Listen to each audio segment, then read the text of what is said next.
कटक सारला संगीत कलाकेन्द्र आनुकूल्य रविवार दिन स्थानीय कटक कला विकास केन्द्र प्रेक्षालय गुरु गोपीनाथ महांती संगीत समारोह अनुष्ठित हो जाइछि। उक्त उत्सव में मुख्य अतिथि भाव कटक बारवाटी विधायिका माननीय सोफिया फिरदोस योगदान करी गुरु गोपीनाथ महांती अद्यम चेष्टा सांस्कृतिक जगत में अतुलनीय बोली प्रशंसा करथिले। मुख्य वक्ता विशिष्ट सांबादिक गीतिकार विजय मल्ल एवं सम्मानित अतिथि गीतिकार अरुण मंत्री सभापति उपस्थापिका आकाशवाणी कटक केन्द्र कंठशिल्पी श्रीमती सौदामिनी त्रिपाठी प्रमुख योगदान करथिले।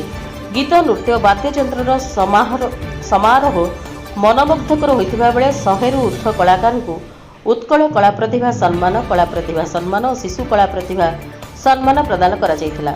एही उत्सव को प्रदीप प्रज्वलन पूर्वक उद्घाटन करथिले डॉक्टर सच्चिदानंद पंडा, कला विकास केन्द्र मैनेजिंग ट्रस्टी श्रीयुक्त रवीन्द्रनाथ महांती और प्रशासनिक अध्यक्ष रवीन्द्रनाथ चट, गुरु त्रिलोचन साहाणी और शुभलक्ष्मी दास मंच परिचालना करथिले।